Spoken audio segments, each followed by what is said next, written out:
everyone, it's Roger and James here from the What's on Disney Plus podcast. In this week's episode, we're going to be talking about Disney taking away the free trial. We're going to be talking about what's going to be coming to Disney Plus in July. We'll be talking about a brand new series called Road Trip and a few other bits and pieces. But before we go into anything else, let's start off with doing a little bit of housekeeping. So if you haven't already done so, make sure you do hit that subscribe button on the YouTube channel. You can also follow us on all the different audio platforms, Spotify, iTunes, etc.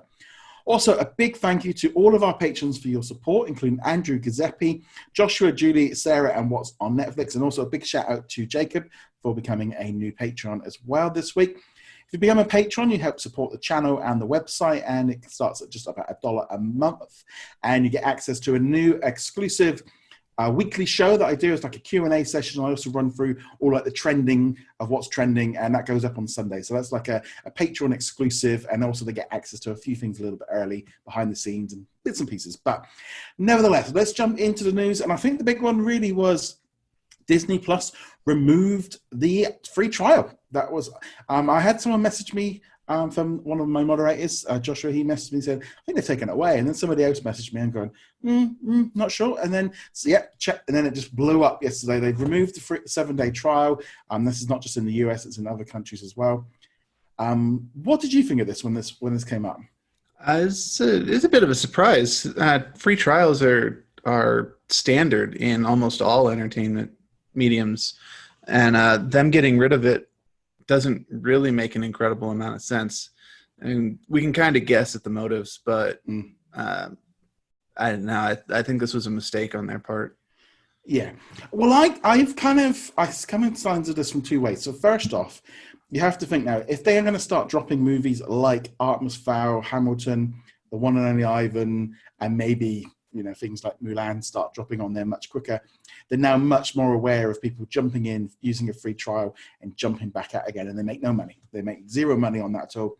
If someone sets up another email account or uses another card and gets in, and they just drop out, essentially they are just, well, I'd say, sort of freeloading, jumping in, using the system to their advantage, and ultimately they're using a loophole, which, people will use. I mean, I've done it on some stuff as well. So I've done it with Disney Plus, didn't feel the need to, but I have used it myself. But now that's gone. It's very much along the lines of you sign up for that month, you're paying that $6.99, and you're going to be paying up for that first month. If you cancel it after that, then that's up to you. It does mean then that they are getting that money. And I think it makes sense. It makes financial sense from the idea of people dropping in for Hamilton, you're paying to watch it, and if you don't like Disney Plus after that, you quit. At least they made their $6.99, and that's the price of a cinema ticket or a rental, so that's fine.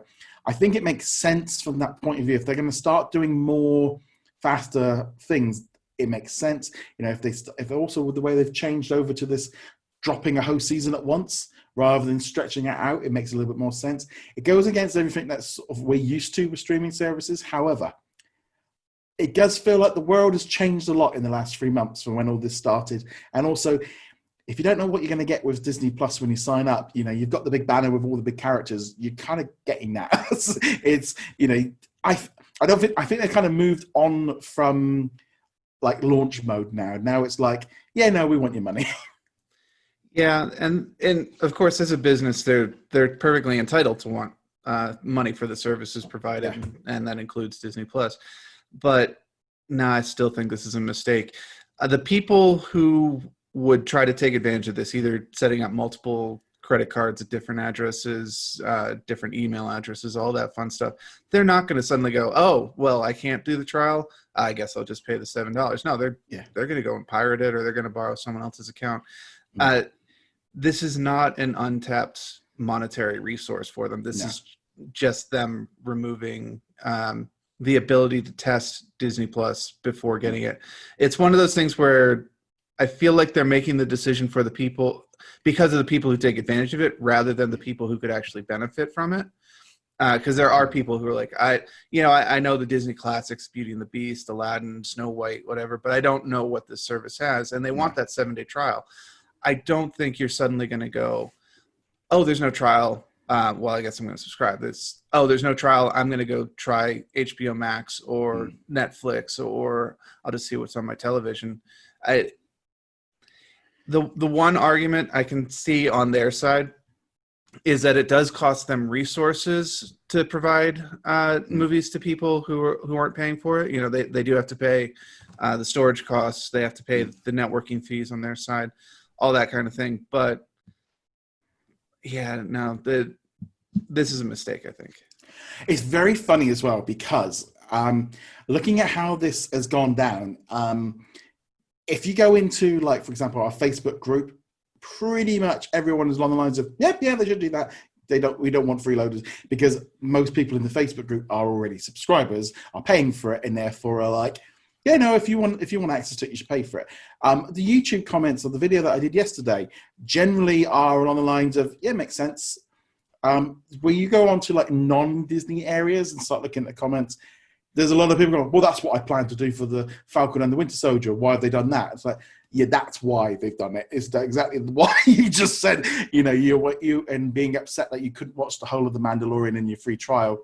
That was why they're doing it. I think we are going to see a shift away from it, because the reason it was done originally was to get people in. It's, you know, when they say to someone, subscribe to Netflix, and you're going, well, I don't know what is Netflix, what's on it. I think Disney have kind of moved on from that. They've got a big enough subscriber base that maybe they feel like we're fine. We've done that. You know, people have got into it. Maybe they bring it back after the summer when all this situation's gone down. I can't help but wonder, looking at what's happening now with cinemas, especially across the UK, Europe, and obviously America. I think things are changing fast within movies and what's going on, because let's just get into that while we're on it. Now cinemas in the US are reopening. They want everyone to wear masks, and over here in the UK we still don't know if they can officially open up. Tenants got moved back. We don't know about Mulan. How many people are going to want to go back and sit there for a 2-hour movie with a mask on for the next couple of months? Maybe they're now just looking at this going, look, cinema's just not going to pull it in. They're only allowed 25% capacity. We need to change how we release our movies, and therefore that free trial no longer makes sense to us when we're giving away a premium movie. For example, I think like Scoob has been shifted onto HBO Max next month, and that only came out last month. You know, we're starting to see the speed up of this thing to get people on there, and I think it's not just for Hamilton. I think the whole situation has just changed how fast everything's going to arrive on Disney Plus. In the last 3-4 months, you know, with Onward, Frozen 2, and Artemis Fowl, and now these ones, you know, we're seeing a much bigger movie drop on it, and they want to get the money out of it. Yeah, but I think that they need to approach it as well from a different perspective. If they go, okay, we can't release Mulan in theaters, I don't think the immediate reaction should be put it on Disney Plus. No. The reaction will be put it on video on demand first, maybe 2 weeks, maybe a month, and shifting the burden of making it a financial success to Disney Plus is not the right way to go around. They had to do it with Onward. They had to do it with Frozen 2 to a certain extent. But stuff coming up, they have a chance to say, okay, we've got it here. You can rent it off Amazon or Google or iTunes, and you are the early viewers. You get to watch it at your home before everyone else for the premium cost. And then here now, if you waited a month or two, you get it on Disney Plus. It's the same as video games. Yeah. You know, Xbox. You can buy the game now, or you can wait for it to come onto Game Pass several months down the road. You're offsetting money versus time. I think we're right. I think it's just that kind of weird thing of I kind of definitely slide on the idea of going why they've done it, and it makes a lot more sense financially. Whether or not you're going to get, you know, will this thing just pop back up again after August, September, when they go, actually, maybe maybe they're testing the waters that way. I think a lot of it is about making sure Hamilton, they spent a lot of money on it. And it just seems a bit of a coincidence they've done it like a week before or 2 weeks before Hamilton drops. Maybe they saw it with Artemis Fowl. I mean, I can't see why, but maybe they looked at that data and was going, the churn rate just shot up and shot back down again. And they're going, that's not, you know, we could have made X amount of money, and right now we need that money. I don't know, it's very strange. I mean, there's a lot of competition. You could argue that most people that maybe are signed up to Disney Plus have already done so. Falcon and the Winter Soldier, Mandalorian Season 2, I would imagine most people will sign up and go, oh, I'll just do a month. and blast through it. How bigger issue this is going to be in the long term, who knows? I think when they launch, like in Latin America, or if they launch in a new country, you have to start the free trial. I completely agree with, if it's a brand new service in that country, you need that free trial. You need people to get in there and see it because it's brand new. When it's been established for a while, things can change a little bit. But, when it launches in Latin America or other European countries, they need that free trial. They can't go without it. Yeah, and I don't see how it changes after it's been out for several months. If you're on the fence about it, having that 7-day trial can be what tips you. Yeah, people will take advantage of it, but there are reasons we have trials, and you get the people who sign up for 7 days and they go, no, this is actually worth, $6 or $7 a month, and they stay on. Those are people who are not going to try it without the trial, and you're losing that money anyway. I'm sure they'll get a couple people, for, there's no trial, I'll just drop the $7. Yeah. But you know what? The financial difference between the people who would try the trial and stay on and the people who would just pay the money up front, I can't see it being a huge line item in their quarterly reports or stuff. And I feel like it's a better PR move to keep it than it is to whatever amount of money they would make off of it. I mean, to see how this works. I don't think we're going to find out straight away. I think it'll be more about the case of when, will it, if it comes back that it proved to be that their system failed. If it never comes back, it proves maybe what they thought all along, and it is beneficial for them to do it. It's going to be one of those things, if it, we're just going to have to wait and see how and what that happens with that one. Maybe as well, they use the free trial more as a promotion, kind of go, like holiday time, Thanksgiving time, and so you can get this month only, there's a free 7-day trial. I could see them maybe sliding into that line of using it as or free weekends or things like that, where they can use it more as a promotion than it's just never ending trial, which doesn't really generate anything for them. That could be another way of looking at it. Yeah, I could see an angle for that, where not even just like a 7-day trial, to just be like, the service is completely free for this holiday period. We'll even, you don't even necessarily have to sign up. We'll just give you, dummy passes. Put your email here, but you don't need to do the whole password thing. I could see an angle for that. No, but I still just like, no, you should have the free trial. People will take advantage of it, but I think you get more positive out of it, out of having it, than you do negative. But everyone's entitled to the view. Honestly, at the end of the day, whether or not other people are paying for the service really does not factor into my thoughts at all. It's like, I pay for the service, I watch this stuff, I think it's worth my time. If other people do that 7-day trial and they don't think it's worth their time, then that has exactly zero impact on me. I've had quite a few people saying about how they took out the 3-year deal and they're just really disappointed in it, and they don't watch anything on it. They watched The Mandalorian and they've not watched anything since The Mandalorian finished, and they're just waiting on Falcon and the Winter Soldier. And like, they lied to us, like, you misread what it was. And ultimately Disney did miss that. They haven't followed through enough with big content. It looks like things are changing, but it's going to be a while. But I'd love to know what you think of that. Get us know either in the comments or get in touch with us on social media and stuff. I always like to hear people's feedback to it. Moving on from there, we got our brand new series has been announced, called A Rogue Trip. We've known about this one for a while, but now we've kind of got the official information. Coming to Disney Plus on July the 24th, all 6 episodes available. Again, it's all part of the new drop system. So we've got ABC News correspondent Bob Woodruff and his son Mac. I'm going to be honest, I don't watch ABC News. We don't have it over here, so I've got no idea who this guy is. So do you know who he is? Not a clue. No.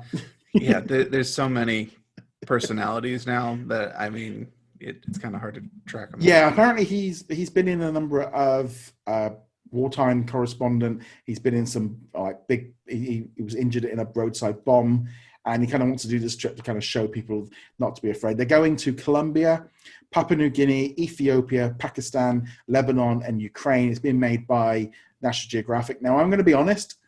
I love travel documentaries. I love travel shows. I love to travel. I've done so much backpacking. I've spent way too much time and money trotting around the globe with my backpack. So this instantly saw this and was like, I'm in. I'm all in on this. Each episode's in a different country. Sign me up. Right in that thing of this is what I want to watch. This before, when I sort of heard the brief synopsis, it was a bit like, yeah, I don't really get what it is. The description, we haven't seen a trailer or anything yet, but for me, yeah, this is up there with what I want to watch. Interesting as well. And it's sometimes it's a little bit annoying of where like things like this get announced and no one is, you can almost hear the crickets because it just doesn't make any movement at all. No one's, no one's reacting to it. No one's commenting to it. And they're going, guys, this is like what you wanted, something originally different. I was like, yep, no. For me, this is something I'm really looking forward to for Disney Plus. This is right up what. But what did you think of it? It sounds pretty interesting. I'm not a huge travel documentary fan, although I'm not against them either. I think there's some really good ones. But I do appreciate that their focus is on less traveled areas or areas that people might not necessarily consider high on their priority list. And honestly, I know very little about many of these places, like Papua New Guinea and Ethiopia. So yeah, I'm actually pretty interested to check this out just to see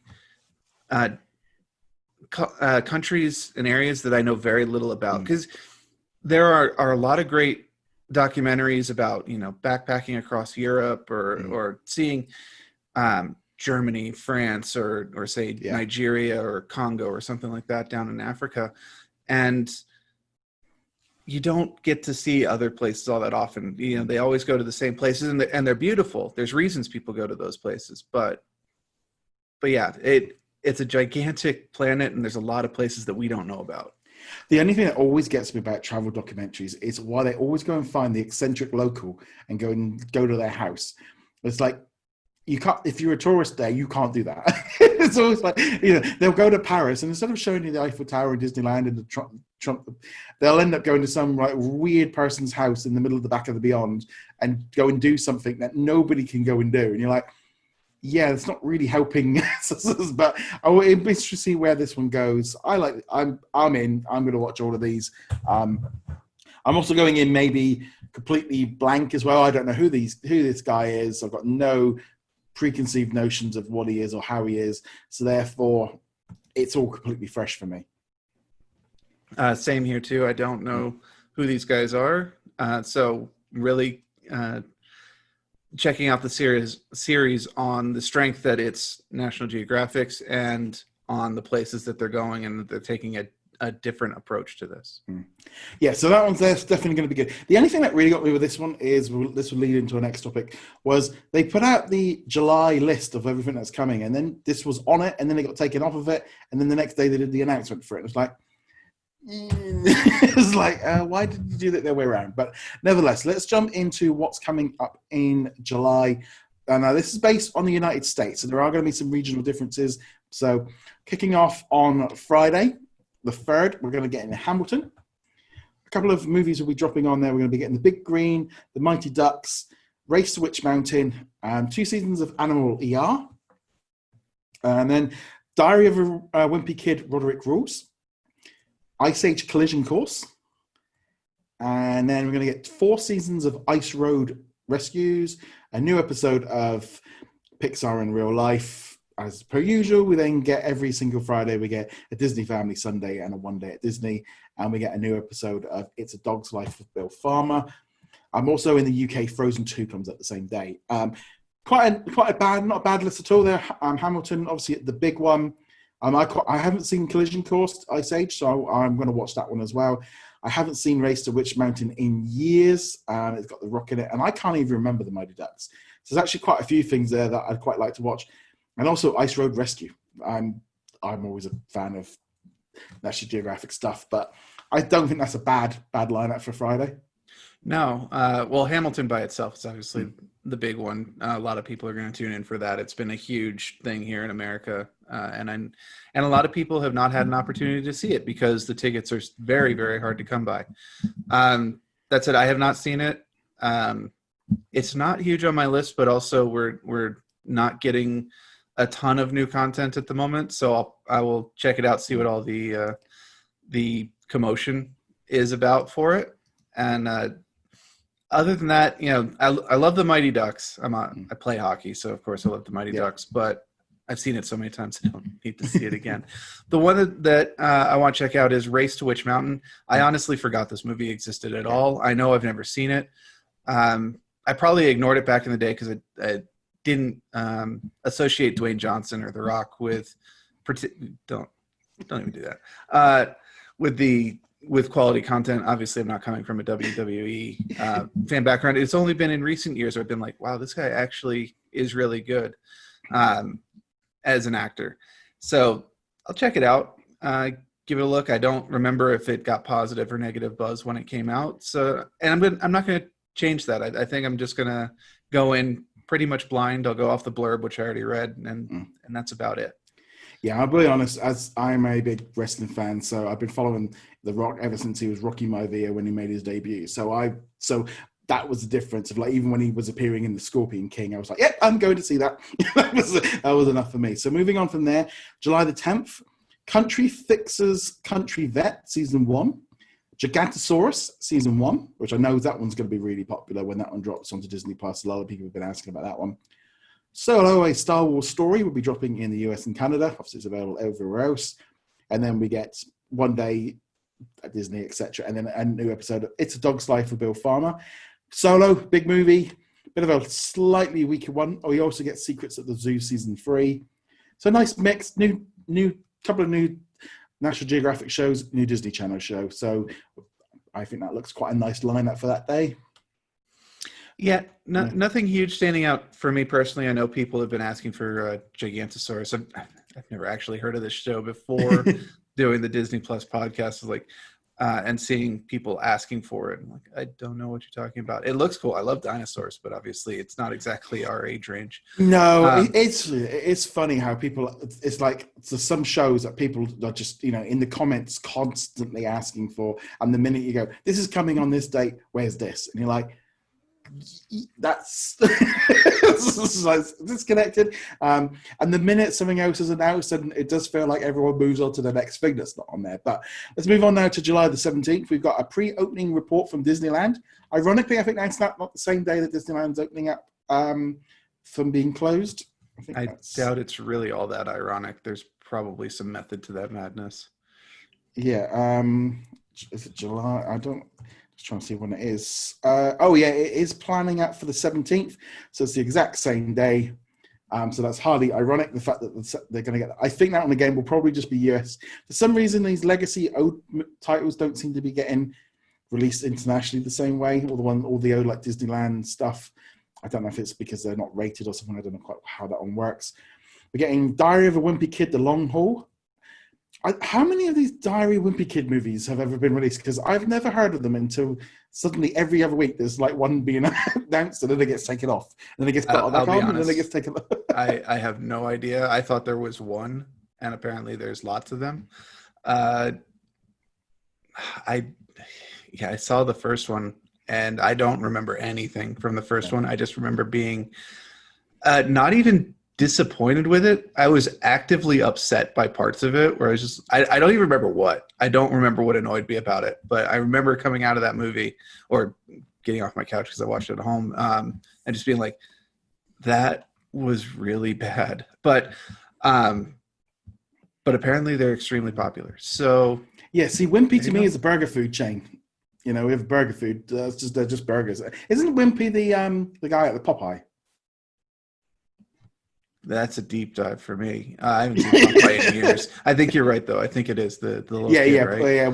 Yeah. J. Wellington Wimpy is the. So yes, see, we have a really old-fashioned burger chain called Wimpy. Most of them have closed off by now, but that's what. Whenever I hear Diary of a Wimpy Kid, that's my brain goes to, because that's what we had before McDonald's and Burger King over here. Right, moving away from old man talking, we've got Disney Junior music lullabies arriving on Disney Plus. We're going to have Lost City of Machu Picchu.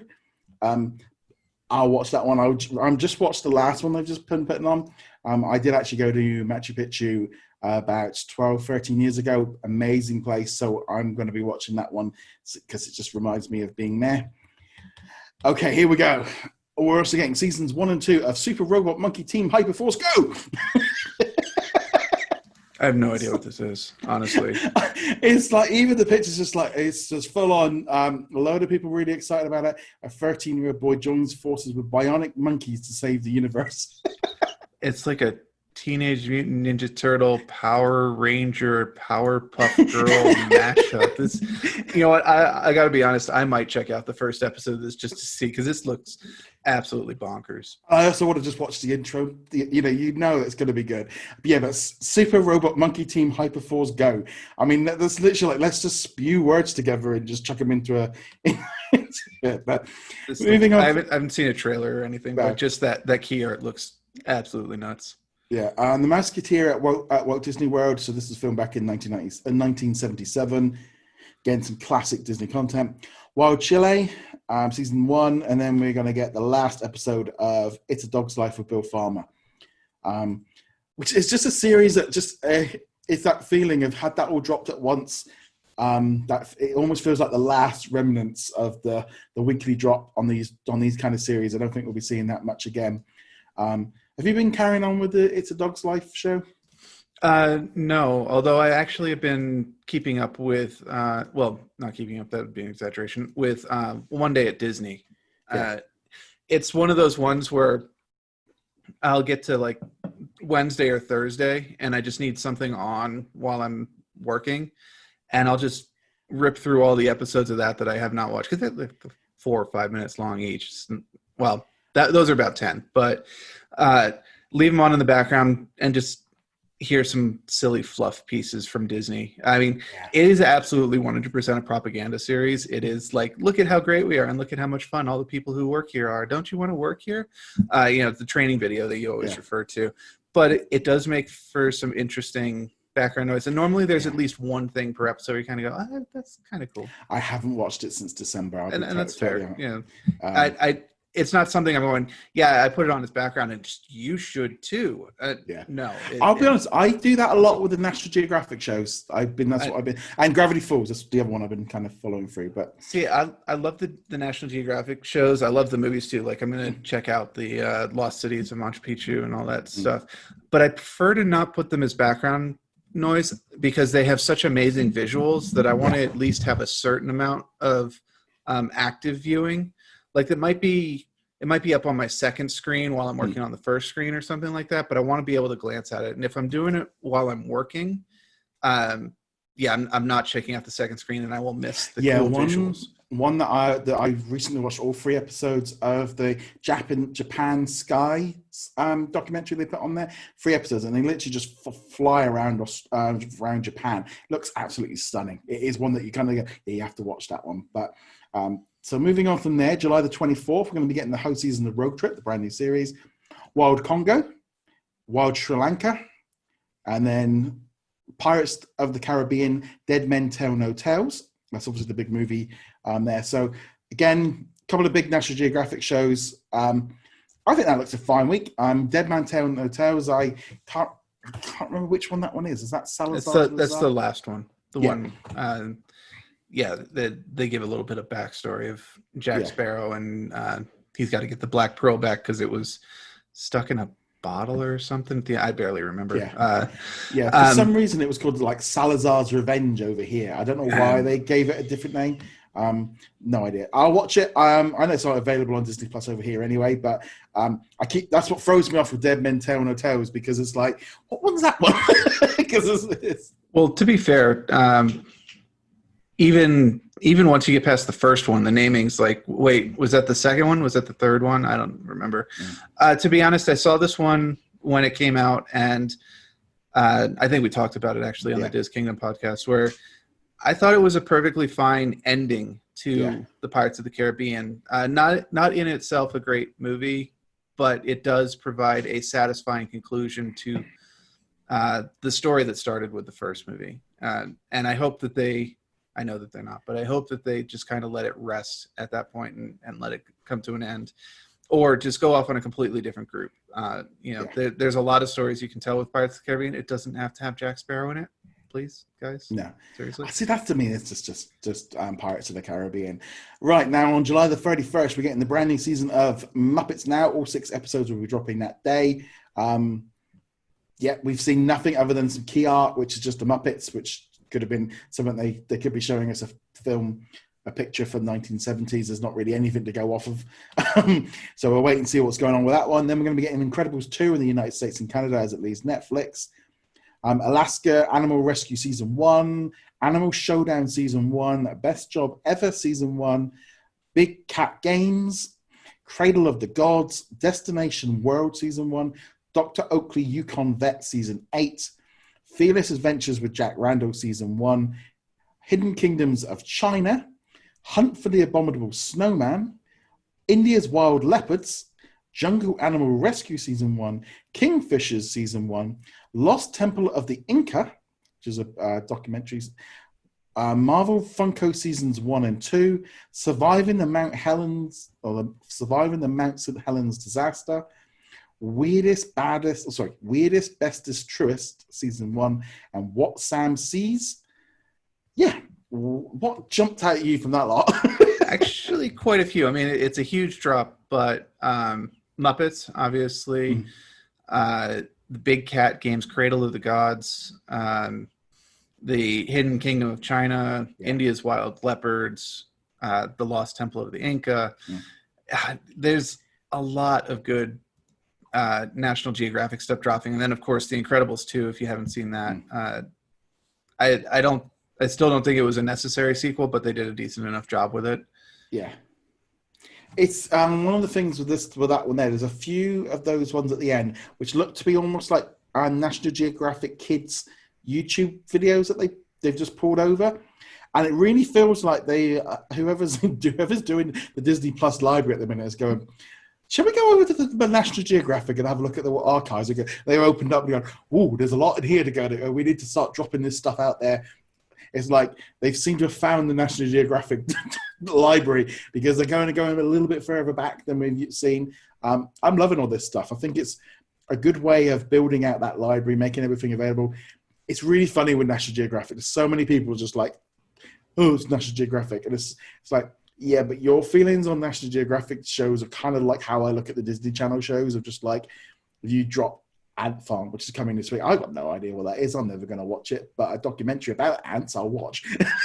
Yes, it's really funny how people get all up in arms about things like that. Like, what else is dropping that week? The Funko thing. Yeah. The kids Animal Showdown. I absolutely don't care about that. But you know what? The fact that I don't care about it, I'm not upset that they're releasing it. It's like, I'm just not going to watch it. But the fact that it's there, somebody's going to watch it and they're going to enjoy it, and that's fantastic. Not every single thing that they put on this has to be for you. I think the trouble is now it's very much in the line of the things that everyone are looking for are being dropped on slowly, and every time something is announced, it's like, this isn't what I want. This isn't what and it's like, yeah, and like you say, it's not always about what you want. Yeah, there's a load of stuff on here that people are asking for all the time, but they're holding on to it for a reason. They're stretching this stuff out. You look at this now and you can definitely see that they have looked at their catalog and at their library and gone, we're going to make sure that there is one big Disney movie every week for the summer. You're going to get something, I think Incredibles 2 and Muppets Now, that's a good lot. And then you got all this other bonus stuff coming in on the top. An 8th season of Dr. Yukon Vet, I think that one's good. You look at now at like the whole of July and you kind of go, okay, so we've got 4 big drops. It's much better the way they're doing it with a weekly drop rather than all at the beginning of the month, like they'd started back in sort of December time. Also, you can definitely feel like the Disney Plus originals losing that weekly episode, because it kind of feels quite, I especially am so used to doing a number of articles. I obviously I do the video every day, that kind of feeling of like, what's new on Disney Plus on Fridays. And like, we got a new episode of this, and we got a new episode of that, and it's like, but now it's like it's starting to feel like every Friday is completely different than the previous Friday, because I think it was like, especially I remember, for a few weeks, for nearly like, you start feeling like you're just saying the same thing over and over again, because it's like at the minute a new episode of Disney Gallery The Mandalorian and a new episode of It's a Dog's Life. But now it's like completely different things all the time. July is going to be so different because we're kind of losing that. And while on one hand I do like the weekly drop, I think we're definitely going to continue that with dramas. I cannot see that happening with like Mandalorian season 2. I think it works better. I think like the Clone Wars, it works better dropping weekly. But these documentary series, just drop a lot at once and let's have fun with it. And I think it will be interesting to see how this is working. They must be doing it for a reason. But if they can drop one original a week, that's, to me, feels like the natural way of doing it. One, and focus all your attention on that one thing that week. Sometimes it works, sometimes it doesn't. But I still think there's I think July's lineup, I think that looks pretty solid. The UK lineup's a little bit weaker. We haven't got all the National Geographic stuff, and also a lot of the movies that were announced for the US, they've already got. And that's the thing that keeps people going, well, there's not a lot on here. It's like, well, yeah, but you've got all of this. And it feels like they're starting to align a little bit more internationally. Like they're starting to line up, what every country's getting to kind of get onto the same page. Because I think that's ultimately where they want to get to is, right, this movie comes out, you're all getting it on the same day rather than this drop. And it's going to take a year or two to get through it all. It's going to take more than a year to get through it all at this point. I appreciate the amount that they're dropping every week. I think the only week in July where I'm not super excited for anything is the 10th. That's the week Giganosaurus and Critter Fixers and all that drops. They don't have something huge for me, but that's okay. Sometimes it's also nice to have that where you can just go, that weekend or that week until the 17th pops in, I can just relax. I can watch some back catalog items. I can try some stuff that I haven't seen before or is highly recommended, or maybe go on a nostalgia trip and be like, that's the week I'm going to watch this movie that I loved as a kid, but I haven't seen in 20 years or whatever. I think it's what is interesting, like with the Disney Channel stuff. There's a lot of the shows on the Disney Channel have gone on hiatus, so therefore they're not dropping. And I think they need to sort of fix that issue. But it does feel now this kind of idea that you're getting whole seasons each Friday rather than like individual episodes. And it's kind of I find it quite interesting to look at this of like where we are for July to how like December's drops look, so that 6 months difference from like even January to July. There's such a big difference in how they've changed, and they're learning. They're just learning how things. And I'm looking at this list going, okay, that's good. I think that looks pretty straight, pretty good. Lots of different bits and pieces. There's obviously some things that I'd like more of. I'd like things a little bit quicker. I'd like things to be day and date, especially with someone. And this is something I was interested in. It's kind of like, obviously this past week, Love Victor arrived onto Hulu. There's been a lot of discussion on our Facebook group about that show. Should have been on Disney Plus. However, it wasn't. That I think would have been a big boost this week to have it on there. And before we started recording, I've started watching Primal Survivor. It's a National Geographic show, and he was out in Kenya's going around basically learning how to live in the wild, and he's having to take a load of herd across to another village. And so they've got all the warriors there, and they had to shoot a bow and arrow into the neck of a cow to drain off 2 pints of blood, to then to drink it, and then to mix it with milk and drink it, because that's what they're going to be living on for 3 days. And then, as a rite of passage, you then had to gut a goat and then drink the blood straight out of the guts. And I'm sitting there going, I'm sorry at this point, but this whole thing about this being for families and the things, this can be shown, but Love Victor can't. It's just like he's drinking blood straight out of a goat that he's just killed. And now I know why they're doing it, and it's perfect. And you could say it's natural, and they're trying to survive, and it's completely. But it's like, come on, you can't. It's was like, oh, they got to blur it. They got to blur it. Because unlike Dr. Pose, they generally would blur out it. I'm going, no, they went full on. I'm going, get on. This is what I want to see I want to see the full version. I don't want it blurred out or things, because if you're going to show it, show it. But I was sitting there going, come on, guys, you cannot do this.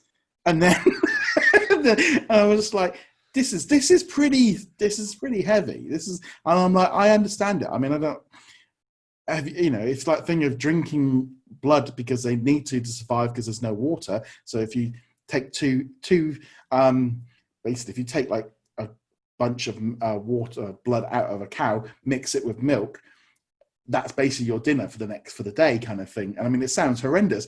And I was just like watching it, and then like even just watching Dr. Poe, he's cutting up a dead horse carcass to find out what's going on. And you're like going, this is National Geographic. This is what I want to see from this. But where does this line draw? This line of like and it's like, that's what ratings are for. That's, it's your choice. And they say at the front, they've got a warning at the front going, user discretion advised. It's like, that's fine. Put that there. You know what's going to happen. And it was just like, I was a little bit like, whew, okay, I'm really glad it's on there because I'm going to watch. There's 4 seasons of this thing. It sewed me. But I was just like, really? There are different standards for documentaries than there are for fiction series. Or, we accept that in nonfiction series, so not even just documentaries, just nonfiction in general, there may be things that you would not otherwise show to people, and that could be gore, that can be violence, it can even be nudity. I don't think there's any on Disney Plus that go on that one, but I remember growing up, you would see the National Geographic's documentaries and be like, yeah, well, there's this tribe in Africa and they just all walk around topless, and they'd have no problem showing that in school. But then if you wanted to see something that was a fiction movie, even the hint of nudity, like, nope, this is not. So I don't know where that line is drawn. I don't have the psychology background for it, but we tend to be more accepting. So this is reality, quote unquote. Granted, it's still a skewed view of reality. It's it's still a narrative because there's someone editing it and putting it all together. But nope, this is just how it is. That if you want to survive in this situation, then maybe you've got to drain a cow of some blood or whatever. Yeah, I have to tell you, I'm not watching that. I could not watch that. Oh, it's like I just watched it, was like, this is great. It's like, when like someone says to you, like, is there anything on there for adults? They've just found a fantastic series. Because I think I saw one episode when we were in Hong Kong last year, because we only had limited, I think, and they were sort of like man surviving on his own kind of thing. And this is similar to that. I'm like, okay, yeah, I kind of quite like these shows by the looks of it. And it was just like, yeah, this is what we want. This National Geographic need to be able to put these things on there. Kind of funny as well, because obviously if your kids are on their kids profile, they're not going to be able to see it. You have, I come across quite a few people have been asking, like, it's throwing people off. The kids can't watch Moana because an email went out from Disney saying about, all these shows that are available on Disney. And Moana's like top 3, top 4 every week. And people are going, I can't watch Moana. They've taken it off. It's like, are you on a kids profile? Yes, you can't watch it. And they're like, but it's a kids show. It's Moana, it's kids. Like, no, it's a PG. So it's blocked on the kids account. So it's, even like their own, some parents are going, well, why is it can't?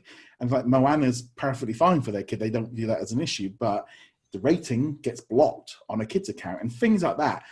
I mean, I just feel like Disney Plus needs that, a password or a PIN code, just to be able to put some of this things like Primal Survivor on there, put it on there, just put it behind a lock so that kids can't watch it. But I am 100% on board on putting things like this on there. I think National Geographic, more of this stuff needs to be.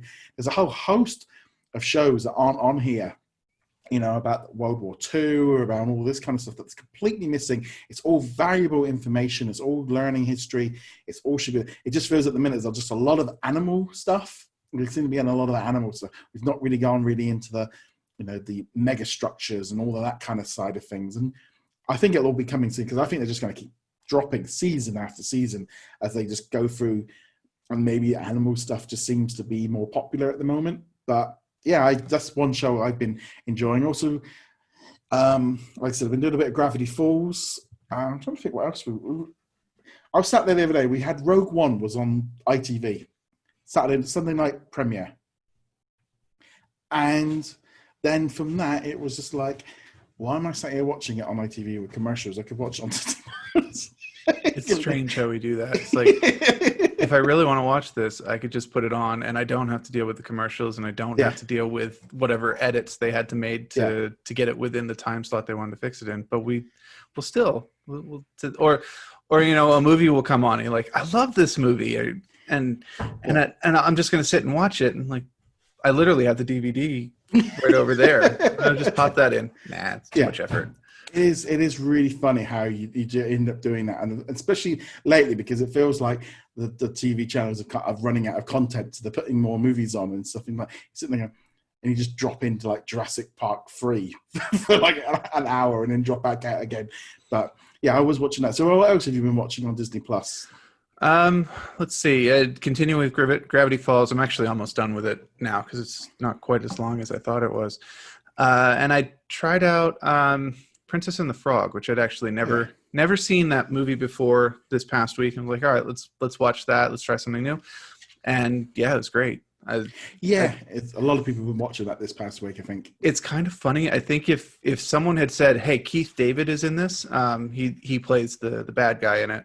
Yeah, I probably would have watched it much earlier. I love Keith David's work, especially since I saw or watched him growing up in Gargoyles. Watched him. I heard him doing the voice of Goliath, and I've always loved his voice. So I'm actually kind of surprised it took them that long to cast him in a Disney movie because he's got that great villain voice, and he had a good villain song too in the movie. So that was pretty much my week. On the Disney Plus side of things, I did watch some episodes of Star Wars Rebels. Not even from the beginning, but it was like, you know what? Go to some random episodes and watch it because I haven't seen the show in a while, and it was a lot of fun. It was just something a little bit different. So Gravity Falls, almost done with it, and I'm kind of sad that I'm almost done with it, but I know from what I've read that it will have a solid ending, so I'm not worried about that. A little bit of Star Wars Rebels without any form of aim whatsoever. Watch some episodes from season 1, watch some episodes from season 3, whatever, and Princess and the Frog. Yeah, I also did a few more episodes of Agents of S.H.I.E.L.D. because we got we got 5 seasons over here. I'm making my way through season 6 on Amazon because ultimately I think once season 7 drops, then they'll all shift over to Disney Plus eventually. Yeah, I have been watching the new season of that, so that's obviously not on Disney Plus yet. It's not on any streaming service unless you pay for it. I think it's on Hulu, aren't they? Aren't the new episodes on Hulu? I'll have to check. I don't have a Hulu sub right now. If they are, then that's great. Still not sure what I feel about the current season, but I also didn't really like the last season all that much. I thought it was a bit of a drop after some pretty solid seasons. So I'm currently about halfway through season 6, and I'm a little bit like along the lines of going, how it's like I'm sort of sitting there going, right, okay, so we've had like Inhumans, then we've had Hydra, then we've gone off to a planet where they've blown it up, and then they've gone back. It's like, it's definitely gone a bit odd. I didn't really think much of season 5 because that was on. I just finished season 5 on Disney Plus because we got up the first 5 seasons over here, and I kind of went okay because I kind of fell off of it. I think after they went to space into the future, I'm like, what there? Yeah, that was weird. And honestly, season 5, it had some moments to it, had some really good action moments to it, but it wasn't. It's very clear that they were struggling to find something that they could do that would be impactful, but not have any impact at all on the Infinity War story, which was also going on at the time. And it's just like,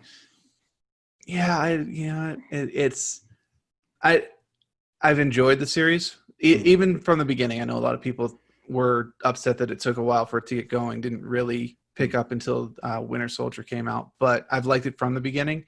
I'm also not sad that it's going to be gone at the end of this season. I think it's a good resting point for it.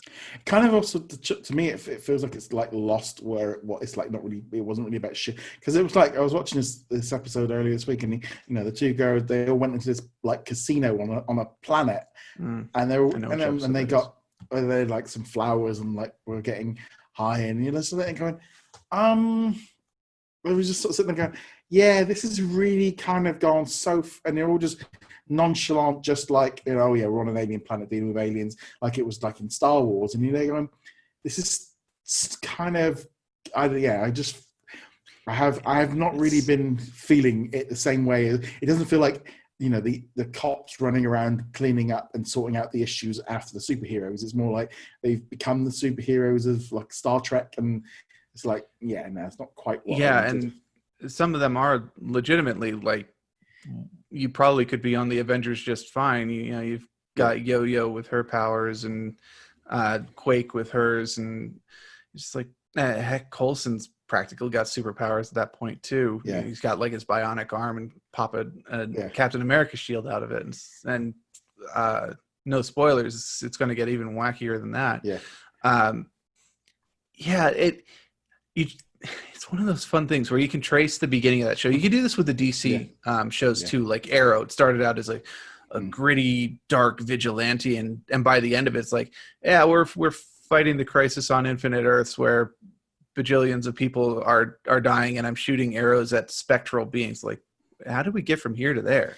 Agents of S.H.I.E.L.D. is very much the same, where it started out as almost a buddy cop NCIS kind of show, and now we're current season that's like, we're jumping through time, and here's some bootleggers, and here's some atomic testing in Area 51, and cool. Like, what? How do we get here? But then this is where I'm having, obviously now with Marvel Studios running the Marvel side of things, where they can start getting on track, because all these shows have all been like, you say that, like with the Daredevil shows and like Cloak and Dagger and the Runaways, they're all like, something happened in New York, but that's as far, and we can show you a picture of Captain America, but that's as far as we're allowed to go anywhere near. We acknowledge that, we are part of the MCU. You're not. You mention, you make out that you are, but there's no cause and effect, in any of this stuff. And it's just, I'm really hoping that with Falcon and the Winter Soldier that we move away from all of this, and it all just becomes just live action version. Is just like, if it means, I know there's a lot of hope around like Daredevil coming back and all the rest of it, but it's like, if they bring him back, does that not make those episodes canon? And then it kind of messes it all up. I don't know. I don't even know if they are canon. I mean, kind of are. I think officially they are still canon. But they don't impact anything. And the first season of Luke Cage had the Judas bullet in it, and we've seen the Judas bullet show up in other places as well. I think it showed up in Agents of S.H.I.E.L.D. and it might even have popped into one of the movies. But they just don't call it that. Or they never name it specifically. No. So it's one of those things where you see it and you're like, oh, that's from Luke Cage, but they never draw attention. And I kind of want them to have both, though. I want them to have the Falcon and Winter Soldier stuff, which is basically a long form movie. It's 6 or 8 episodes of what would have been otherwise a movie. But I do like having these on the margin shows that are, there was an event in New York. There might have been this snap thing that happened and some people disappeared for a while, but otherwise their impact is minimal, because there's a lot of room to tell these low impact stories. Not everything has to be the entire universe is at stake. It can just be this person's life is thrown into a major thing. It can be a small personal story. It does not have to have the huge world threatening event. Yeah, I think that's the thing as well, of just like the idea of them doing something, because Agents of S.H.I.E.L.D., I remember, we obviously had Nick Fury turn up in the first episode. We then had like a crossover from the Dark World, where they went in after the events of thought happened in London and fixed it and tried to cover it up. And then you had the after effects of them going picking something up with Lady Sif. And then they had that massive event that happened with Winter Soldier, where everything like changed for them. The entire story had to just flip. And then they started doing the Inhumans stuff, and it's like, okay, you're getting ready for the Inhumans series, and they never connected up. And I still feel like the Inhumans was such a weird thing of where you could tell Marvel was like split at that point of them going, we want to do Inhumans, and the MCU going, do you really need to? But we need to do something. You got to give us something. And like now, yeah, the Inhumans. I mean, yeah, the Inhumans is going to be one weird chapter in both the stuff that happened in Agents of S.H.I.E.L.D. and then the Inhumans 8-episode series as well, because that was during that time period when Fox wasn't part of the collective, or whatever you want to think of it as, and the X-Men rights were all over the place. And the Inhumans were such a blatant attempt for them to be like, we're going to replace the X-Men with these people that nobody cares about. It's like, well, yeah, if it doesn't have Wolverine and Jean Grey and Professor X, I really don't care. This is not the X-Men. And I don't care what they say, what the official line is. Everyone knows the Inhumans were supposed to be the X-Men replaces, and it just fell flat so terribly. Nobody cares about the Inhumans. Heck, even the people who are writing the Inhumans don't care about the Inhumans. I just always feel like the idea of having a series with a main character who can't talk is just doomed. It's never made sense in the books either. It's like, okay, he can't talk. All right, give him a tablet so he can write. he learned. I did appreciate that the actor who played Black Bolt in the Inhumans created a sign language that he would use with Medusa, which I think is an underrated aspect of the series. He actually developed it himself, and it's like, yeah, that makes sense. Of course, he would have a sign language. But even in the comics, they're like, oh yeah, Medusa just speaks for him. There's no, she just knows what he wants, and it's like, just give him something to write on. Seriously, it's not that hard. It is a strange one, so hopefully that will all kind of start lining up. Apparently filming and stuff is all starting to slide into starting to get ready for things in July. A number of areas are opening up. Things are moving. Apparently there was some casting news and stuff that people that were needed for Prague, Falcon and the Winter Soldier, they have to go back. Anthony Mackie even turned up on, I think, the Jimmy Fallon show and said they still have a little bit left to do. So the idea that Falcon and the Winter Soldier could be dropping in 6 weeks, 10 weeks at the minute, I can't see that happening. I think it's bound to be delayed. Apparently they're going in some reshoots for WandaVision as well next month. I think WandaVision's still got a very good chance of hitting its December release date because I think they did film most of that beforehand. But the only thing is with that Falcon and Winter Soldier, whether or not they do that kind of like, you can have the first 3 episodes. The first episode drops on like the 31st of August, so we technically made it. Because I've been seeing like people putting up like countdowns to like, and going like the 1st of August for like Captain for the show, and going, no, it's like you can't put 79 days till Falcon, and like there's no date. You've got no, they've not even finished filming it. It's bound to be. It's well, there's no. I cannot see how it's going to arrive and finish on time. Yeah, that's. I can see them doing like a split season. We can do, but it all depends on what's been filmed. Things don't film in order. It's entirely possible that they still have stuff to film for the first episode. We don't know, but I could still, if they do have that stuff ready, I could see them going, all right, here's the first 3 episodes, and we will get the next 3 episodes in a month after a break, so we have the time to finish the special effects. And there is a big difference between WandaVision and Falcon and the Winter Soldier. Being WandaVision, you can probably shoot almost exclusively on sound stages. There's very little on-location shooting. They don't have to go to Czechoslovakia or wherever, Czech Republic. Sorry about that. And but WandaVision is going to, heck, they could probably use the volume. Well, that was actually still a stupid name. I'm going to still call it the moving wall. Well, yeah, because apparently also they're going to be using that for Obi-Wan Kenobi, the series. Ewan McGregor said that he's been watching the gallery show, and he's been told that they're going to be using that technology, so they have to go to Dubai and not Tatooine, to Tunisia to do all that content. We said this weeks ago that this was going to very much likely to be the case, but yeah, basically all of Star Wars, you can bet all those Star Wars shows are going to use that volume. They are so going to use it. Did you watch the last episode before we finish off? Because I did watch it yesterday. I have not seen the last episode of The Gallery. Looking forward to that, though. Yes, very much about how much of a geek they all are, and how much they really went into the wanted to expand on universe, take all the toys they had as kids that have never had the right, and just they were talking and they were showing these toys off, and it was a little bit along the lines of going, I had that toy, I had that toy, I know that, I had that toy. Because we ended up buying this massive, my parents brought me this massive box of secondhand Star Wars toys. So I must have had, I'd probably say maybe 70, 80% of what the toys were, but we were able to get them obviously much cheaper. So I had all these little figures of all these little random people that are in the movies for like 2 seconds. And I obviously, when they turn up and when they do stuff, I recognize it because of those toys. And listening to Dave and John talk about the toys, and like even taking this troop transport that happened, they had a toy out and it never appeared in the movie. They put it in the series because they had the toy. And it was just like things like that. I go, yeah, these guys, they're going deep. They've gone in really deep. They're not making anything new up. They're going in and just using up all the little, taking characters from video games, and just, you can tell they just love the little stuff. And yeah, it was a really good episode. That series has completely changed how I thought about it, because I thought the first episode or two were pretty generic, but as they went on, they did get a lot better.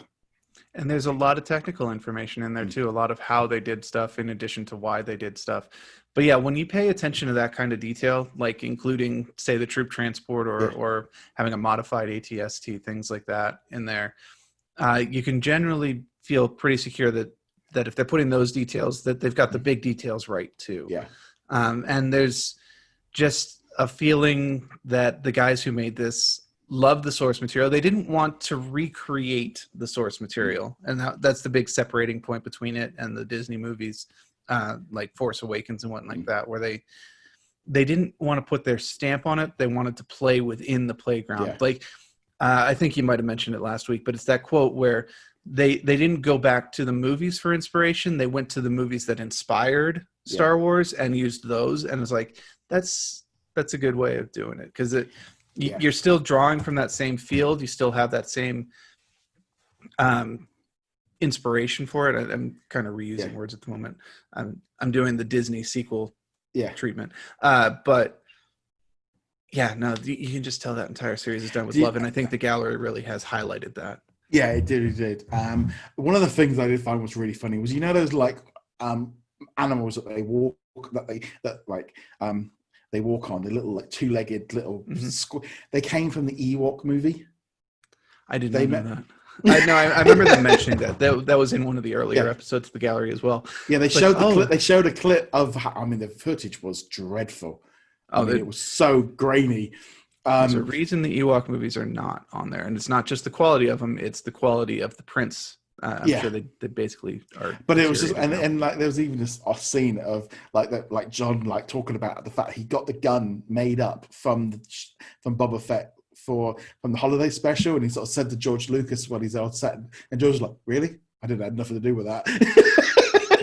John's like, he's like, they've really got, the fact they're taking stuff from the, and he goes, well, it's canon now. I was just like, wow, you're taking stuff from the Ewok movies. That's how, serious they're taking it. Well, they've got stuff from the Ewoks movie. They've also bringing in stuff from the old extended universe. Yeah, the stuff that worked. Obviously, we saw that with, say, Thrawn in the Rebels series. Beskar, the metal, was one of them. I know they had actually referred to it previously in some of the comic series. I think Dr. Aphra had a couple references to it, but Beskar was something that hadn't really been codified in the new extended universe, in the new continuity. That's the word I'm looking for. Yeah.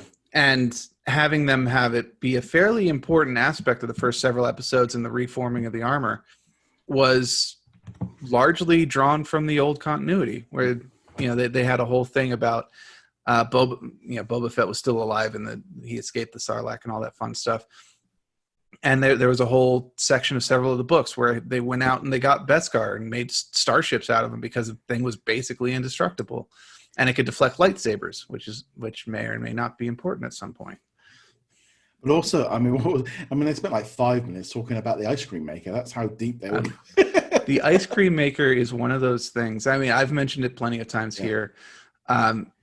it's one of those like minute details, like you were talking about, the background character who appears for 2 seconds and is never seen again, and he has become such a legend in Star Wars continuity with that stupid ice cream maker. But I remember when Mandalorian came out, when we were talking about this back at the end of last year, I was like, that's the ice cream maker. I know that it is thing. pretty cool. But yeah, so overall, that's pretty much going to wrap up this week's episode. So let us know in the comments below what you've been watching, what you're looking forward to seeing in July. Love to hear all of your thoughts. Again, a big thank you to all of our patrons for all of your support. And just remember as well, you can help support the website and the podcast for as little as $1 a month over there, and you get access to exclusive content, including a weekly Q&A video. On that note, guys, thank you very much for joining us, and we shall see you guys in another episode. Later. Make sure to save your ice cream maker if the Empire comes calling. Yes.